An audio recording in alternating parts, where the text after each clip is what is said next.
Supreme court ಛೀಮಾರಿ ಹಾಕಿತ್ತು ಸಾರ್ವಜನಿಕ ಹಿತಾಸಕ್ತಿ ಅರ್ಜಿಯನ್ನು ಸಲ್ಲಿಕೆ ಮಾಡಿದಂಥ ಸಂದರ್ಭದಲ್ಲಿ ಇಲ್ಲಿ ಸತ್ಯ ಮುಚ್ಚಿಟ್ಟು ದೂರು ಕೊಟ್ರ ಅಂತೇಳಿ ಬೆಳ್ತಂಗಡಿ ಸ್ಟೇಷನ್ಗೆ ಬರುವ ಮುನ್ನವೇ ದೆಹಲಿಯನ್ನ ಈ ಬುರುಡೆ ಸುತ್ತಾಡಿತ್ತು. ಜಯಂತ್ ಅವರು ಟ್ರೈನ್ ಮೂಲಕ ತೆಗೆದುಕೊಂಡು ಹೋಗಿದ್ರು, ಬುರುಡೆ ಸುತ್ತಾಡಿತ್ತು. ಬುರುಡೆ ಹಿಡಿದುಕೊಂಡೇ ಸುಪ್ರೀಂ ಕೋರ್ಟ್ಗೂ ಕೂಡ PIL ಅನ್ನು ಸಲ್ಲಿಕೆ ಮಾಡಲಾಗಿತ್ತು.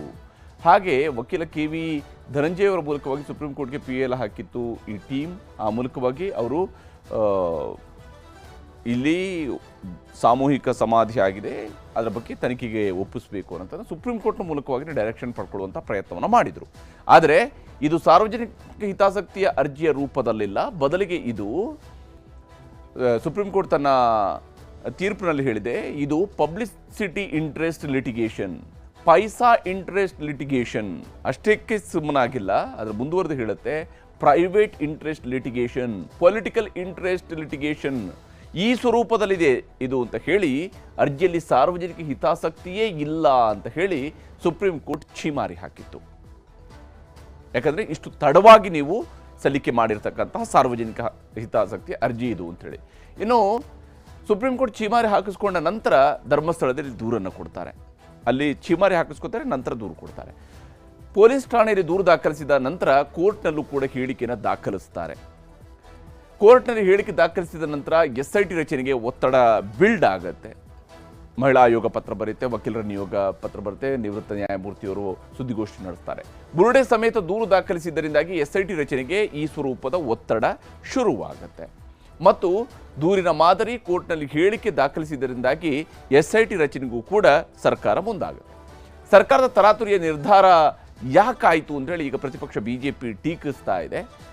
ಈಗ ಈ ಛೀಮಾರಿಯ ವಿಚಾರ ಬಯಲಾದ ಮೇಲೆ. ಆದರೆ ಸುಪ್ರೀಂ ಕೋರ್ಟ್ ತೀರ್ಪಿಗೂ SITಗೂ ಸಂಬಂಧ ಇಲ್ಲ ಅಂತೇಳಿ ಸರ್ಕಾರ ಸಮರ್ಥನೆಯನ್ನು ಕೊಟ್ಟಿದೆ. ಇಲ್ಲಿ ಸುಪ್ರೀಂ ಕೋರ್ಟ್ ಛೀಮಾರಿ ಹಾಕಿರೋದು ಸಾರ್ವಜನಿಕ ಹಿತಾಸಕ್ತಿ ಅರ್ಜಿಗೆ ಸಂಬಂಧಪಟ್ಟಂತೆ. ಹಾಗೆ ಅಂತೇಳಿ ಅವರು ದೂರು ಕೊಡೋದಕ್ಕಿರತಕ್ಕಂಥದ್ದು ಪ್ರತ್ಯೇಕವಾಗಿರುವಂತಹ ಒಂದು ಹಕ್ಕು. ಆ ಪ್ರಯತ್ನದಲ್ಲಿ ಅವರು ಪ್ರತ್ಯೇಕವಾಗಿ ದೂರು ಕೊಟ್ಟಿದ್ದಾರೆ. ಆಧಾರದ ಮೇಲೆ SIT ರಚನೆ ಆಗಿದೆ, ಇವೆಲ್ಲವೂ ಕೂಡ ಆಗಿದೆ. ಈಗ ಬಂಗ್ಲೆಗುಡ್ಡದಲ್ಲಿ 2ನೇ ಹಂತದ ಶೋಧದಲ್ಲೂ ಕೂಡ ಅಸ್ಥಿಪಂಜರಗಳು ಸಿಕ್ಕಿತ್ತು. ಅದರಲ್ಲಿ ಈಗ ಇನ್ನೊಬ್ಬ ವ್ಯಕ್ತಿಯ, ಈಗಾಗಲೇ ಒಬ್ಬ ವ್ಯಕ್ತಿ ಕೊಡಗು ಮೂಲದ ಒಬ್ಬ ವ್ಯಕ್ತಿಯ ಗುರುತು ಪತ್ತೆಯಾಗಿತ್ತು, ಈಗ ಇನ್ನೊಬ್ಬ ವ್ಯಕ್ತಿಯ ಗುರುತು ಪತ್ತೆಯಾಗಿದೆ.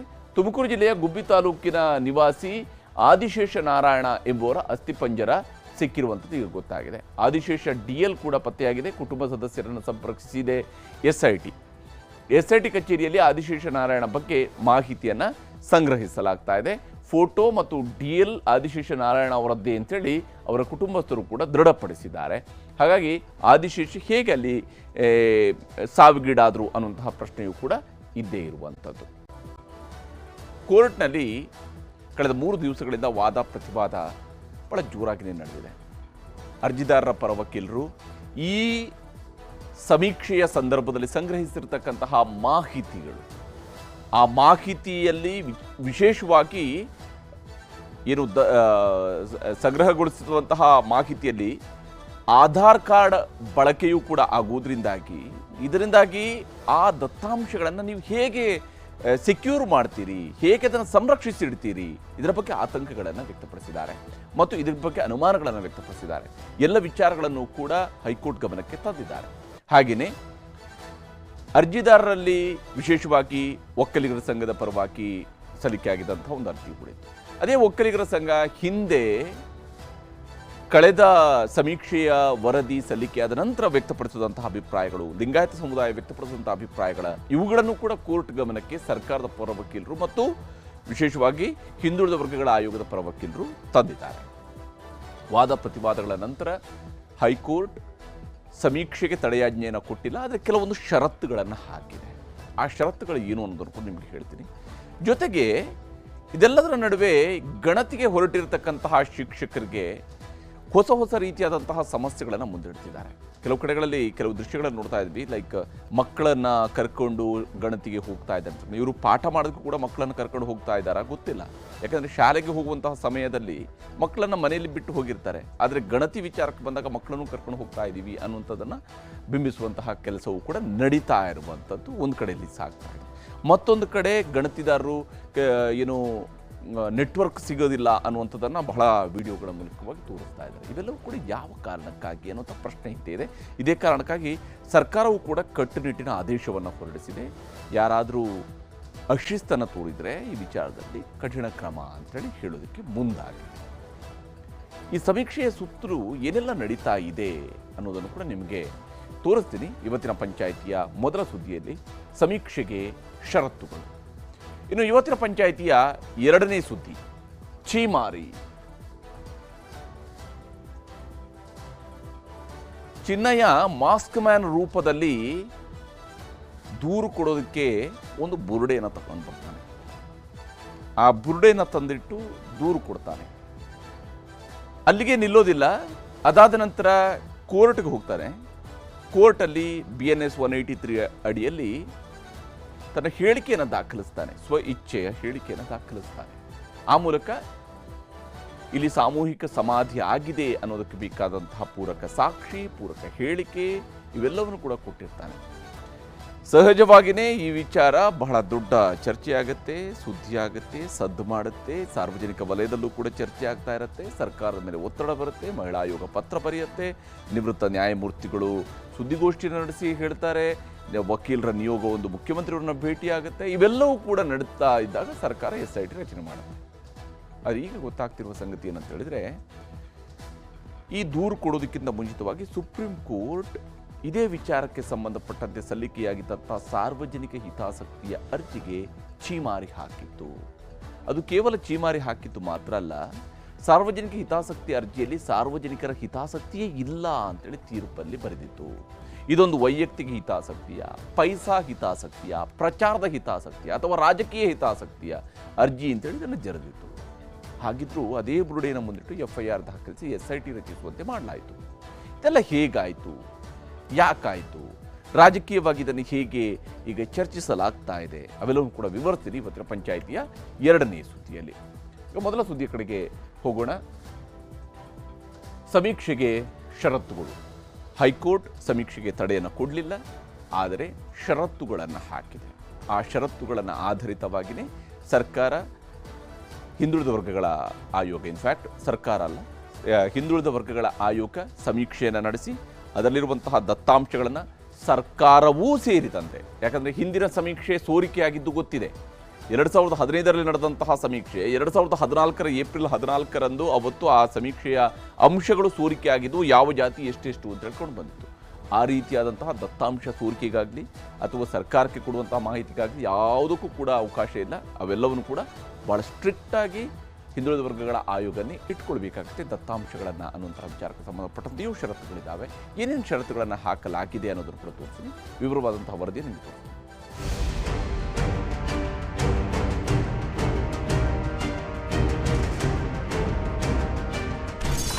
ಜಾತಿ ಸಮೀಕ್ಷೆಗೆ ತಡೆ ನೀಡಲು ಹೈಕೋರ್ಟ್ ನಕಾರ.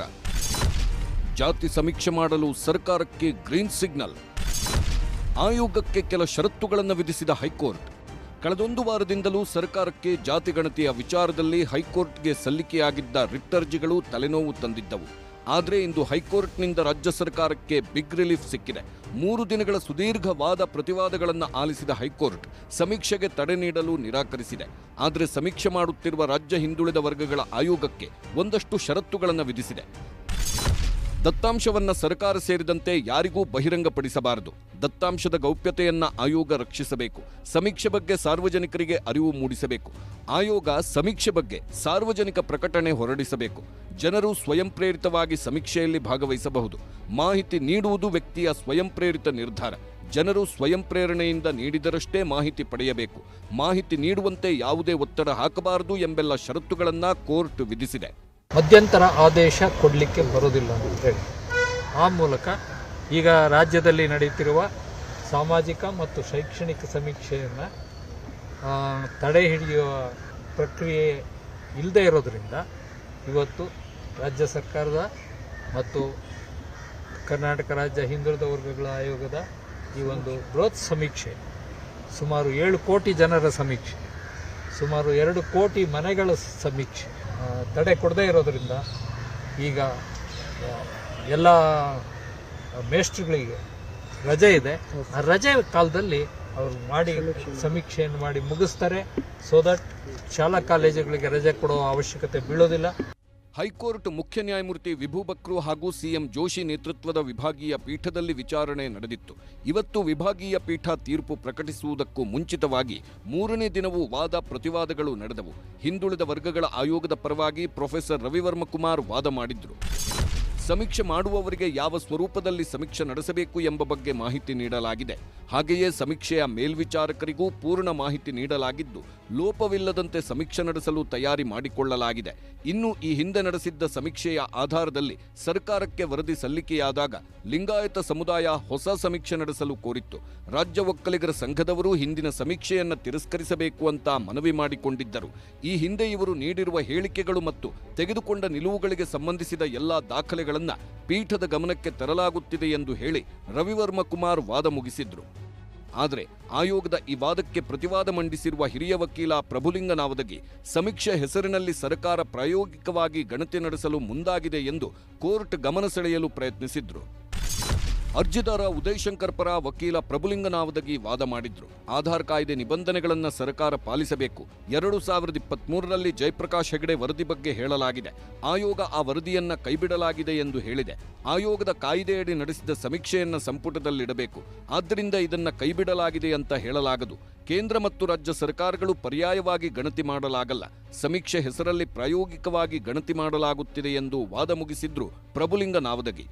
ಇದಾದ ನಂತರ ವಾದ ಮಂಡಿಸಿದ ಹಿರಿಯ ವಕೀಲ ವಿವೇಕ್ ರೆಡ್ಡಿ ಆಧಾರ್ ಡೇಟಾವನ್ನ ಅನಿಯಂತ್ರಿತ ವ್ಯವಸ್ಥೆಗೆ ಬಿಡುವ ಅಪಾಯವಿದೆ ಎಂದು ವಾದಿಸಿದ್ರು. ಅರ್ಜಿದಾರ ಸುಬ್ಬಾರೆಡ್ಡಿ ಪರ ವಕೀಲ ವಿವೇಕ್ ಸುಬ್ಬಾರೆಡ್ಡಿ ಪ್ರತಿವಾದ ಮಂಡಿಸಿದ್ರು. ಆಧಾರ್ ಡೇಟಾ ಕಾನೂನಿನ ಅಡಿಯಲ್ಲಿ ಸಂರಕ್ಷಿಸಲ್ಪಟ್ಟಿದೆ.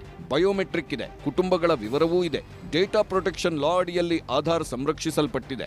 ಈ ಡೇಟಾವನ್ನ ಅನಿಯಂತ್ರಿತ ವ್ಯವಸ್ಥೆಯಡಿ ನೀಡಬೇಕಾಗುತ್ತೆ. 2016ರಲ್ಲಿ ಆಧಾರ್ ಡೇಟಾ ರಕ್ಷಣೆಗೆ ಕಾನೂನು ತರಲಾಗಿದೆ. ಇಲ್ಲಿ ನೀಡುವ ಮಾಹಿತಿಯನ್ನು ಸಂಗ್ರಹಿಸಲು ವ್ಯವಸ್ಥೆ ಎಲ್ಲಿದೆ ಎಂದು ಪ್ರಶ್ನಿಸಿದ್ರು. ಇಲ್ಲಿ ನಮ್ಮ ಆಸ್ತಿ ಪಾಸ್ತಿ, ಓದು ಇತ್ಯಾದಿ ಮಾಹಿತಿ ನೀಡಬೇಕಿದೆ. ಇದು ಯಾರ ಕಸ್ಟಡಿಯಲ್ಲಿರುತ್ತೆ? ಅಂತ ವ್ಯವಸ್ಥೆಯನ್ನ ರಾಜ್ಯ ಸರ್ಕಾರ ಮಾಡಿಲ್ಲ ಎಂದು ಆಕ್ಷೇಪಿಸಿದ್ರು. ಡೇಟಾವನ್ನ ಅನಿಯಂತ್ರಿತ ವ್ಯವಸ್ಥೆಗೆ ಬಿಡಲಾಗುತ್ತಿದೆ. ಇದೇ ಕಾರಣಕ್ಕಾಗಿ ಸಮೀಕ್ಷೆ ನಡೆಸದಂತೆ ಮಧ್ಯಂತರ ತಡೆ ನೀಡುವಂತೆ ವಿವೇಕ್ ಸುಬ್ಬಾರೆಡ್ಡಿ ಮನವಿ ಮಾಡಿದ್ರು. ನಂತರ ಒಕ್ಕಲಿಗರ ಸಂಘದ ಪರವಾಗಿ ವಾದ ಮಂಡಿಸಿದ ಹಿರಿಯ ವಕೀಲ ಅಶೋಕ್ ಹಾರ್ನಹಳ್ಳಿ ಕೂಡ ಸಂಗ್ರಹಿಸಿದ ದತ್ತಾಂಶವನ್ನ ಹೇಗೆ ಸಂರಕ್ಷಿಸುತ್ತಾರೆ ಎಂಬ ಬಗ್ಗೆಯೇ ಪ್ರಶ್ನೆಗಳನ್ನ ಎತ್ತಿದ್ರು. ಮಾಹಿತಿ ತಂತ್ರಜ್ಞಾನ ಕಾಯ್ದೆಯಡಿ ರಕ್ಷಣೆ ಕಡ್ಡಾಯ. ಸೂಕ್ಷ್ಮ ವೈಯಕ್ತಿಕ ದತ್ತಾಂಶ ರಕ್ಷಣೆಗೆ ನೀತಿ ರೂಪಿಸಬೇಕು. ಸಂಗ್ರಹಿಸಿದ ದತ್ತಾಂಶ ಎಲ್ಲಿ ಸಂಗ್ರಹಿಸುತ್ತಾರೆ? ಹ್ಯಾಕಿಂಗ್ನಿಂದ ದತ್ತಾಂಶ ರಕ್ಷಣೆಗೆ ಯಾವ ಕ್ರಮ ಕೈಗೊಂಡಿದ್ದಾರೆ? ಈ ಯಾವುದರ ಮಾಹಿತಿಯನ್ನು ಸರ್ಕಾರ ನೀಡಿಲ್ಲ. ಹಾಗಾಗಿ ಸಂಗ್ರಹಿಸಿದ ದಾಖಲೆಯನ್ನ ಬಿಡುಗಡೆ ಮಾಡದಂತೆ ಆದೇಶಿಸಬೇಕು ಎಂದು ವಾದ ಮುಗಿಸಿದ್ರು. ಇದರ ನಡುವೆ ಬ್ರಾಹ್ಮಣ ಮಹಾಸಭಾದ ಪರ ವಕೀಲ ಶ್ರೀರಂಗ ಸುಬ್ಬಣ್ಣ ಸರ್ಕಾರದ ಜಾತಿ ಸಮೀಕ್ಷೆಯೇ ಬೋಗಸ್ ಎಂದು ಹಿಂದುಳಿದ ವರ್ಗಗಳ ಆಯೋಗ ತಂದಿರುವ ಕೈಪಿಡಿಗಳನ್ನು ಕೋರ್ಟ್ ಗಮನಕ್ಕೆ ತಂದರು. ಸಮೀಕ್ಷೆಯಲ್ಲಿ ಭಾಗವಹಿಸುವವರು ಜಾತಿ ಪ್ರಮಾಣ ಪತ್ರ, ಆಧಾರ್ ಕಾರ್ಡ್ ಅಥವಾ ಬಿಪಿಎಲ್ ಕಾರ್ಡ್ ನೀಡಬೇಕೆಂದು ಕಡ್ಡಾಯ ಮಾಡಲಾಗಿದೆ. ಈ ಜಾತಿ ಸಮೀಕ್ಷೆ ಅನ್ನೋದೇ ಬೋಗಸ್. ಸರ್ಕಾರದ ಇಬ್ಬಗೆತನ ಸ್ಪಷ್ಟವಾದ ರೂಪದಲ್ಲಿ ನ್ಯಾಯಾಲಯದ ಮುಂದಿದೆ. ಸಮೀಕ್ಷೆಯ ಕೈಪಿಡಿಯಲ್ಲೇ ಜಾತಿಗಣತಿ ಎಂದು ಹೇಳಲಾಗಿದೆ. ಹಾಗಾಗಿ ಸಮೀಕ್ಷೆಗೆ ಅನುಮತಿ ಕೊಡಬಾರದು ಎಂದು ವಾದ ಮುಗಿಸಿದ್ರು. ಎಲ್ಲ ವಕೀಲರ ವಾದ ಪ್ರತಿವಾದಗಳಿಗೆ ಸರ್ಕಾರದ ಅಡ್ವೊಕೇಟ್ ಜನರಲ್ ಉತ್ತರ ಕೊಟ್ಟರು. ಈಗ ಹಿಂದುಳಿದ ವರ್ಗಗಳ ಆಯೋಗ ನಡೆಸುತ್ತಿರುವುದು ಕರ್ನಾಟಕ ರಾಜ್ಯದ ಸಾಮಾಜಿಕ ಮತ್ತು ಶೈಕ್ಷಣಿಕ ಸಮೀಕ್ಷೆ ಮಾತ್ರ. ಇದು ರಾಜ್ಯದ ಜಾತಿಗಣತಿ ಅಲ್ಲವೇ ಅಲ್ಲ ಎಂದು ಸ್ಪಷ್ಟಪಡಿಸಿದ್ರು. ಆಧಾರ್ ಮಾಹಿತಿ ಗೌಪ್ಯತೆ ಬಗ್ಗೆ ಹೇಗೆ ಸಂರಕ್ಷಣೆ ಮಾಡುತ್ತಾರೆ, ಯಾರು ಮಾಡುತ್ತಾರೆ ಎಂಬುದರ ಬಗ್ಗೆ ನಾಳೆ ಬೆಳಿಗ್ಗೆ ಅಫಿಡವಿಟ್ ಸಲ್ಲಿಕೆ ಮಾಡಲಾಗುವುದು ಎಂದು ಕೋರ್ಟ್ ಗಮನಕ್ಕೆ ತಂದರು. ಇದನ್ನ ಪರಿಗಣಿಸಿದ ಹೈಕೋರ್ಟ್ನ ವಿಭಾಗೀಯ ಪೀಠ ಮುಂದಿನ ವಿಚಾರಣೆಯನ್ನ ಡಿಸೆಂಬರ್ ಮೊದಲ ವಾರಕ್ಕೆ ಮುಂದೂಡಿತು. ಜಾತಿ ಸಮೀಕ್ಷೆಗೆ 108 ಸಮಸ್ಯೆ. ನೆಟ್ವರ್ಕ್, ಸರ್ವರ್, ಆಪ್ ತಲೆಬಿಸಿ. ಜಾತಿ ಸಮೀಕ್ಷೆಗೆಂದು ಮೊಬೈಲ್ ಹಿಡ್ಕೊಂಡು ಟೋಪಿ ಹಾಕ್ಕೊಂಡು ಮನೆ ಮನೆಗಳಿಗೂ ಹೋಗ್ತಿದ್ದಾರೆ ಸಮೀಕ್ಷಾದಾರರು. ಹೀಗೆ ಹೋದವರಿಗೆ ದಿನದಿನವೂ ಸಂಕಷ್ಟಗಳು ಕಾಡುತ್ತಲೇ ಇವೆ. ಕಲಬುರಗಿ ಜಿಲ್ಲೆಯಲ್ಲಿ ಆಗಿರುವ ಸಮಸ್ಯೆಗಳು ಹೀಗಿವೆ. ಕಲಬುರಗಿ ಗಣತಿ ಕಾರ್ಯಕ್ಕೆ ಸರ್ವರ್ ಸಮಸ್ಯೆ ಕಾಡುತ್ತಿದೆ. ಗಣತಿ ಕಾರ್ಯ ಮಾಡಲಾಗದೆ ನೂರಾರು ಗಣತಿದಾರರು ತಾಲೂಕು ಪಂಚಾಯಿತಿ ಕಚೇರಿಗೆ ವಾಪಸ್ ಬಂದಿದ್ದಾರೆ. ಸರ್ವರ್ ಸಮಸ್ಯೆಯಾದ ಕಾರಣಕ್ಕೆ UHID ಮತ್ತು ಲೊಕೇಶನ್ಗೆ ಮ್ಯಾಚ್ ಆಗುತ್ತಿಲ್ಲ. ಆಪ್ನಲ್ಲಿ ಸಾಕಷ್ಟು ತಾಂತ್ರಿಕ ಸಮಸ್ಯೆಗಳು ಎದುರಾಗಿದೆ. ಅಲ್ಲದೆ ತರಬೇತಿಯನ್ನೇ ನೀಡದ ಹಿನ್ನೆಲೆಯಲ್ಲಿ ಪರದಾಡುವಂತಾಗಿದೆ ಎಂದು ಸರ್ಕಾರದ ವಿರುದ್ಧ ತೀವ್ರ ಆಕ್ರೋಶ ಹೊರಹಾಕ್ತಿದ್ದಾರೆ. ಬೀದರ್ ಜಿಲ್ಲೆಯ ಕೆಲವು ಗ್ರಾಮ ತಾಂಡಗಳಲ್ಲಿ ನೆಟ್ವರ್ಕ್ ಸಮಸ್ಯೆ ಕಾಡುತ್ತಿದೆ. 3 ದಿನ ಕಳೆದರೂ ಬೆರಳೆಣಿಕೆಯಷ್ಟು ಮನೆಗಳ ಸಮೀಕ್ಷೆ ಮಾತ್ರ ಆಗಿದೆ. ಶಿಕ್ಷಕರೊಬ್ಬರು ಮೊಬೈಲ್ ನೆಟ್ವರ್ಕ್ಗಾಗಿ ಹುಲಸೂರು ತಾಲೂಕಿನ ಬೇಲೂರು ಗ್ರಾಮದಲ್ಲಿ ನೀರಿನ ಟ್ಯಾಂಕ್ ಏರಿ ನಿಂತಿರುವ ಫೋಟೋ ವೈರಲ್ ಆಗಿದೆ. ಹಾಗೆ ಹುಲಸೂರು ತಾಲೂಕಿನ ಮಿರಕಲ್ ಗ್ರಾಮದಲ್ಲಿ ಮರವೇರಿ ಕುಳಿತಿರುವ ಶಿಕ್ಷಕ ನೆಟ್ವರ್ಕ್ ನೋಡ್ತಿರುವ ಫೋಟೋ ಕೂಡ ವೈರಲ್ ಆಗಿದೆ. ನೆಟ್ವರ್ಕ್ ಇದ್ದ ಕಡೆ ಸರ್ವರ್ ಡೌನ್, ಎರಡೂ ಇದ್ದ ಕಡೆ OTP ಬರೋದು ವಿಳಂಬ, ಹೀಗೆ ಹಲವು ಸಮಸ್ಯೆಗಳು ಕಾಡುತ್ತಿವೆ. ಶಿಕ್ಷಕರ ಈ ಸಮಸ್ಯೆ ಬಗ್ಗೆ ವಿಧಾನಸೌಧದಲ್ಲಿ ನಡೆದ ಸಚಿವ ಸಂಪುಟ ಸಭೆಯಲ್ಲೂ ಚರ್ಚೆ ಆಗಿದೆ. ಕೂಡಲೇ ಎಲ್ಲ ಸಮಸ್ಯೆ ಬಗೆಹರಿಸುವಂತೆ ತಾಕೀತು ಮಾಡಲಾಗಿದೆ. ಈಗ ಫಸ್ಟ್ ಸೆಕೆಂಡ್ ಡೇ ಆ ಸರ್ವರ್ ಪ್ರಾಬ್ಲಮ್ ಆಗಿದ್ದು ನಿಜ. ಆ ಹಿನ್ನೆಲೆಯೊಳಗೆ ಇವತ್ತು ಮತ್ತೆ ಸಾಕಷ್ಟು ಇಂಪ್ರೂವ್ಮೆಂಟ್ ಆಗಿದೆ ಅಂತೇಳಿ ಮಾಹಿತಿ. ಇನ್ನು ದಸರಾ ಹಬ್ಬದಲ್ಲಿ ಸರ್ಕಾರ ಶಿಕ್ಷಕರನ್ನ ಅಮಾನವೀಯವಾಗಿ ನಡೆಸಿಕೊಳ್ಳುತ್ತಿದೆ ಎಂದು ಶಿಕ್ಷಕರು ದೂರಿದ್ದಾರೆ. ಸರ್ಕಾರದ ವಿರುದ್ಧ ಆಕ್ರೋಶ ವ್ಯಕ್ತಪಡಿಸಿ ಗದಗ ತಾಲೂಕಿನ ಹುಲಕೋಟಿ ಗ್ರಾಮದ ಶಿಕ್ಷಕ NS ಹಿರೇಗೌಡ್ರ ಬರೆದಿರುವ ಪತ್ರವೊಂದು ವೈರಲ್ ಆಗಿದೆ. ದಸರಾ ರಜೆಯಲ್ಲಿ ಶಿಕ್ಷಕರಿಗೆ ಗಣತಿ ಕಾರ್ಯ ಕೊಡಲಾಗಿದೆ. ಶಿಕ್ಷಕರನ್ನ ನಡೆಸಿಕೊಳ್ಳುತ್ತಿರುವ ರೀತಿ ಅಮಾನವೀಯವಾಗಿದೆ. ತಾಂತ್ರಿಕ ಸಮಸ್ಯೆಯೂ ಅಯೋಮಯವಾಗಿದೆ. ಸಮೀಕ್ಷೆ ಮುಂದೂಡಿದ್ರೆ ಭೂಮಿ ಬಿರಿಯುವುದಿಲ್ಲ, ಆಕಾಶ ಕಳಚಿ ಬೀಳುವುದಿಲ್ಲ ಎಂದು ಪತ್ರ ಬರೆದಿದ್ದಾರೆ. ನಾನೊಬ್ಬ ಶಿಕ್ಷಕನಾಗಿ ತಮ್ಮಲ್ಲಿ ಮನವಿ ಮಾಡಿಕೊಳ್ಳುವುದು ಇಷ್ಟೇ.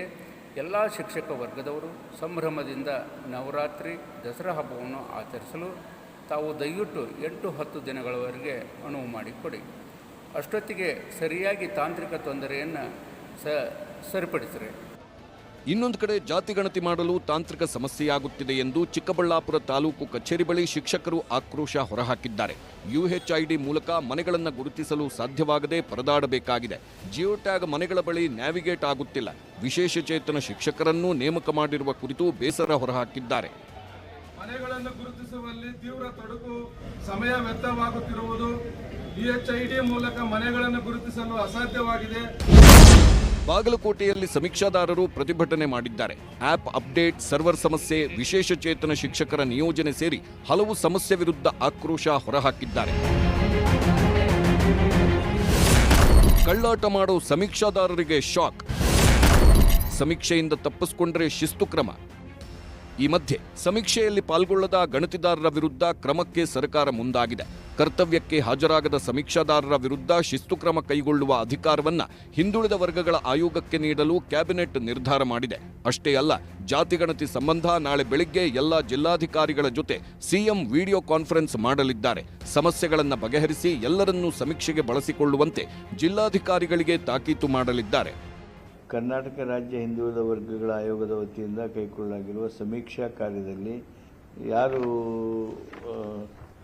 ಆದೇಶದ ಪ್ರಕಾರ ಕೆಲಸಕ್ಕೆ ಹಾಜರಾಗೋದಿಲ್ಲ ಅವ್ರ ಮೇಲೆ ಕ್ರಮ ಕೈಗೊಳ್ಳುವುದಕ್ಕೆ ಅಧಿಕಾರವನ್ನು ಪರ್ಟಿಕ್ಯುಲರ್ಲಿ GBAಯಲ್ಲಿ ಗ್ರೇಟರ್ ಬ್ಯಾಂಗ್ಳೂರು ಅಥಾರಿಟಿಯಲ್ಲಿ ಈ ಭಾಗದಲ್ಲಿ ನೀಡಲಾಗಿದೆ. ಜಿಲ್ಲಾಧಿಕಾರಿಗಳು, ಜಿಲ್ಲಾ ಪಂಚಾಯಿತಿಯ ಮುಖ್ಯ ಕಾರ್ಯನಿರ್ವಾಹಕರು ಅವ್ರ ಜೊತೆಗೆ ನಾಳೆ 11:00 ಸನ್ಮಾನ್ಯ ಮುಖ್ಯಮಂತ್ರಿಗಳು ವಿಡಿಯೋ ಕಾನ್ಫರೆನ್ಸ್ ಮೂಲಕ ಮೀಟಿಂಗ್ ಮಾಡಿ ಅವರಿಗೆ ಸೂಕ್ತವಾಗಿರ್ತಕ್ಕಂಥ ನಿರ್ದೇಶನಗಳನ್ನು ನೀಡಿದ್ದಾರೆ. ಯಾರು ನಿರ್ದೇಶನಗಳನ್ನು ಪಾಲನೆ ಮಾಡೋದಿಲ್ಲ ಅಂಥವ್ರ ಮೇಲೆ ಕ್ರಮ ತೆಗೆದುಕೊಳ್ತೀವಿ ಅಂತ ಕ್ರಮ ತೆಗೆದುಕೊಳ್ಳೋದಕ್ಕೆ ಸಂಬಂಧಪಟ್ಟ ಅಧಿಕಾರಿಗಳಿಗೆ ಅಧಿಕಾರ ಕೊಟ್ವಿ. ಎಲ್ಲ ಈಗೇನು ಅಂಥದ್ದು ಯಾವುದೂ ಇಲ್ಲ. ಸರ್ಕಾರ ಹೀಗೆ ಎಲ್ಲಾ ತಯಾರಿ ಮಾಡಿಕೊಳ್ಳುತ್ತಿರುವಾಗಲೇ ಕೊಪ್ಪಳದಲ್ಲಿ ಸಮೀಕ್ಷೆ ಮಾಡಲು ಬಂದವರಿಗೆ ಶಾಕ್ ಎದುರಾಗಿದೆ. ಕೊಪ್ಪಳ ನಗರದ ವಾರ್ಡ್ ನಂಬರ್ 28ರ ನಿವಾಸಿ ರಾಮಣ್ಣ ಮಂಗಳೂರ ಎಂಬಾತ ಸಮೀಕ್ಷೆ ನಿರಾಕರಣೆ ಮಾಡಿ ಲೆಟರ್ ಬರೆದು ಕೊಟ್ಟಿದ್ದಾನೆ. ಸಮೀಕ್ಷೆಯಲ್ಲಿ ಕೇಳಲಾದ ಪ್ರಶ್ನೆಗೆ ವಿರೋಧಿಸಿದ್ದಾನೆ. ಸುಪ್ರೀಂ ಕೋರ್ಟ್ ಆದೇಶದಂತೆ ಜಾತಿ ಗಣತಿ ಮಾಡುವಂತಿಲ್ಲ, ಸಾರ್ವಜನಿಕ ಸ್ಥಳದಲ್ಲಿ ಜಾತಿ ಪದ ಬಳಕೆ ಮಾಡುವಂತಿಲ್ಲ, ಜಾತಿ ಮತ್ತು ಉಪಜಾತಿ ನಮೂದಿಸುವುದು ಅವಶ್ಯಕತೆ ಇಲ್ಲ, ವೈಯಕ್ತಿಕ ವಿಚಾರಗಳಿಂದಾಗಿ ಮಾನವ ಹಕ್ಕುಗಳ ಉಲ್ಲಂಘನೆಯಾಗಲಿದೆ, ವೈಯಕ್ತಿಕ ಆದಾಯದಿಂದ ಸಮಾಜದಲ್ಲಿ ಘನತೆ ಗೌರವಕ್ಕೆ ಧಕ್ಕೆಯಾಗಲಿದೆ, ಮನೆಯಲ್ಲಿ ಎಷ್ಟು ಕೊಠಡಿಗಳಿವೆ ಎಂಬ ಪ್ರಶ್ನೆ ಅಸಂಬದ್ಧವಾಗಿದೆ, ಮನೆಯಲ್ಲಿ ವಿಧವೆಯರು ಇದ್ದಾರಾ ಅನ್ನೋದು ವೈಯಕ್ತಿಕ ವಿಚಾರ, ಇಂಥ ಪ್ರಶ್ನೆಗಳಿಂದ ಮಾನವ ಹಕ್ಕುಗಳ ಉಲ್ಲಂಘನೆ ಆಗ್ತಿದೆ ಎಂದು ಪತ್ರ ಬರೆದಿದ್ದಾನೆ. ಇವತ್ತು ರಾಜ್ಯ ಸರ್ಕಾರ ನಡೆಸ್ತಕ್ಕಂಥ ಜಾತಿ ಸಮೀಕ್ಷೆ ಇದು ಬಹಳ ದೋಷಪೂರಿತದಿಂದ ಕೂಡಿರುತ್ತದೆ. ಇದರಲ್ಲಿ ಕೆಲವೊಂದು ಪ್ರಶ್ನೆಗಳನ್ನ ಕೇಳಿದರೆ 60 ಪ್ರಶ್ನೆ ಕೇಳಿದೆ. 60 ಪ್ರಶ್ನೆಯಲ್ಲಿ ಫಸ್ಟ್ ಆಫ್ ಆಲ್ ಮಾನ್ಯ ಸುಪ್ರೀಂ ಕೋರ್ಟ್ ಆದೇಶದ ಮೇರೆಗೆ ಸಾರ್ವಜನಿಕ ಸ್ಥಳಗಳಲ್ಲಿ ಯಾವುದೇ ಜಾತಿ ಮತ್ತು ಉಪಜಾತಿ ಕಲಮನ್ನು ಇಡುವಂಥದ್ದಿಲ್ಲ. ವ್ಯಕ್ತಿಯ ವೈಯಕ್ತಿಕ ವಿಚಾರಕ್ಕೆ ಸಂಬಂಧಪಟ್ಟಿರೋದ್ರಿಂದ ಅಲ್ಲಿ ಮಾನವ ಹಕ್ಕುಗಳ ಉಲ್ಲಂಘನೆ ಆಗುತ್ತೆ. ನಿಮ್ಮ ಮನೆಯಲ್ಲಿ ವಿಧೇಯರಿದ್ದಾರಾ ಅಂತ ಒಂದು ಕ್ವಶನ್ ಕೇಳಿದ್ರು, ಅದು ಸಹ ಅಸಂಬದ್ಧವಾಗಿದೆ. ಸಂಬದ್ಧ ಪ್ರಶ್ನೆಗಳಾಗಿರೋದ್ರಿಂದ ನಾನು ಇದನ್ನು ವಿರೋಧ ಮಾಡ್ತೀನಿ. ಈ ಮಧ್ಯೆ ಜಾತಿಗಣತಿ ವಿಚಾರವಾಗಿ ರಾಜಕೀಯ ಮೇಲಾಟಗಳು ಜೋರಾಗಿವೆ. ಸರ್ಕಾರದಲ್ಲಿ ಗೊಂದಲ ಸೃಷ್ಟಿಯಾದಾಗ ಜಾತಿ ವಿಚಾರ ಮುನ್ನೆಲೆಗೆ ಬರುತ್ತೆ ಅಂತಾರೆ ವಿಜಯೇಂದ್ರ. ಅದಕ್ಕೆ ಟಕ್ಕರ್ ಕೊಟ್ಟಿರುವ ಕೈನಾಯಕರು ಸಮಾಜದ ಎಲ್ಲಾ ವರ್ಗಗಳಿಗೂ ಸಮಾನ ಅವಕಾಶ ಸಿಗಬೇಕೆಂಬುದೇ ಸಮೀಕ್ಷೆಯ ಆಶಯ ಎಂದರು. ಯಾವಾಗ ರಾಜ್ಯ ಸರ್ಕಾರದಲ್ಲಿ ಗೊಂದಲ ಸೃಷ್ಟಿ ಆಗ್ತದೆ, ರಾಜ್ಯದಲ್ಲಿ ಅಭಿವೃದ್ಧಿ ಆಗ್ತಾ ಇಲ್ಲ ಅಂತೇಳಿ ಜನ ಉಗಿತಾರೆ ಸರ್ಕಾರಕ್ಕೆ, ಆ ಸಂದರ್ಭದಲ್ಲಿ ಈ ರೀತಿ ಗೊಂದಲಗಳನ್ನ ಜಾತಿ ಜನಗಣತಿ ಅಂತ ಹೇಳ್ಕೊಂಡು ಗೊಂದಲಗಳನ್ನ ಸೃಷ್ಟಿ ಮಾಡುವಂಥದ್ದು. ಹಾಗಾಗಿ ಈ ಸರ್ಕಾರಕ್ಕೆ ಈ ರಾಜ್ಯದಲ್ಲಿ ಜಾತಿಗಳ ಮಧ್ಯೆ ವಿಷಬೀಜವನ್ನು ಬಿತ್ತಿ ಇವತ್ತು ಹಿಂದೂ ಸಮಾಜವನ್ನ ಒಡೆಯುವಂತ ಕೆಲಸ ಇವತ್ತು ಕೈ ಹಾಕಿದ್ದಾರೆ ವಿನಃ ರಾಜ್ಯದ ಕಾಂಗ್ರೆಸ್ ಸರ್ಕಾರಕ್ಕಾಗ್ಲಿ ಮುಖ್ಯಮಂತ್ರಿಗಳಿಗಾಗ್ಲಿ ಯಾವುದೊಂದು ಪ್ರಾಮಾಣಿಕತೆ ಇಲ್ಲ. ನಾನು ಎಲ್ಲರಿಗೂ ರಿಕ್ವೆಸ್ಟ್ ಮಾಡ್ಕೊಳ್ತಾ ಇದ್ದೀವಿ, ಈಗ ಎಲ್ಲರಿಗೂ ಅವಕಾಶ ಸಿಗಬೇಕು. ಹಿಂದೆ ಕೆಲವೆಲ್ಲ ಕೂಗಿತ್ತು, ನಮ್ಮನ್ನು ಬಿಟ್ಬಿಟ್ಟಿದ್ದಾರೆ ಅಂತ ಹೇಳ್ತಾ ಇದ್ರು. ಎಲ್ಲರಿಗೂ ಕೂಡ ನಾವು ಮನವಿ ಮಾಡ್ಕೊಳ್ತಾ ಇದ್ದೀವಿ, ದಯವಿಟ್ಟು ನಿಮ್ಮ ಸಮಾಜದವರು, ಸಂಘ ಸಂಸ್ಥೆಗಳು ಎಲ್ಲರೂ ಕೂಡ ಜಾಗೃತರಾಗಬೇಕು. ನೀವು ಪಾರ್ಟಿಸಿಪೇಟ್ ಮಾಡಬೇಕು, ಬರ್ಸ್ಕೊಳ್ಬೇಕು. ಈಗ ಜಾತಿ ಗಣತಿ ಅಂತಕ್ಕಂಥದ್ದೆಲ್ಲ ಇದು ಸಾಮಾಜಿಕ ಮತ್ತು ಶೈಕ್ಷಣಿಕ ಸಮೀಕ್ಷೆ. ಇನ್ನು ಬೇರೆ ಜಾತಿಗಳು ಒಂದು ಎಂಟಿಟಿ ಅಷ್ಟೇ, ಅದೊಂದು ಆಧಾರ ಅಷ್ಟೇ. ಅದು ಬಿಟ್ಟರೆ ಈಗೇನಾಗಿದೆ ಅಂದರೆ ಎಲ್ಲರೂ ಕೂಡ ಜಾತಿ ಬಗ್ಗೆನೇ ಮಾತಾಡ್ತಾರೆ. ಜಾತಿ ಸಮೀಕ್ಷೆ ಅಂತೇಳಿ ವ್ಯಾಖ್ಯಾನ ಮಾಡ್ತಿದ್ದಾರೆ. ಇದು ತಪ್ಪು. ಈ ಎಲ್ಲ ಬೆಳವಣಿಗೆಗಳ ಮಧ್ಯೆಯೇ ಕಾಂಗ್ರೆಸ್ ಹಿಂದುಳಿದ ನಾಯಕರು ಸಮೀಕ್ಷೆ ಪರ ನಿಂತು ಒಗ್ಗಟ್ಟು ಪ್ರದರ್ಶಿಸಿದ್ದಾರೆ. ಖಾಸಗಿ ಹೋಟೆಲ್ನಲ್ಲಿ ಸಭೆ ಮಾಡಿರುವ ಸಚಿವರು, ಶಾಸಕರು, ಎಂಎಲ್ಸಿಗಳು ಸರ್ಕಾರದ ಸಮೀಕ್ಷೆ ಪರ ನಿಂತಿವೆ. ಹಿಂದುಳಿದ ಜಾತಿಗಳಲ್ಲಿ ಸಮೀಕ್ಷೆ ಪರವಾಗಿ ಅಭಿಪ್ರಾಯ ಮೂಡಿಸುವ ಬಗ್ಗೆ ಜಾಗೃತಿ ಕಾರ್ಯಕ್ರಮ ಹಮ್ಮಿಕೊಳ್ಳಲು ನಿರ್ಧರಿಸಲಾಗಿದೆ. ಆದರೆ ಸಮೀಕ್ಷೆ ಶುರುವಾದ ಮೇಲೆ ನಡೆಸುವ ಜಾಗೃತಿಯಿಂದ ಎಷ್ಟರ ಮಟ್ಟಿಗೆ ಈಗ ಎದ್ದಿರುವ ಗೊಂದಲಗಳು ಬಗೆಹರಿಯುತ್ತವೆ ಎಂದು ನೋಡಬೇಕಿದೆ.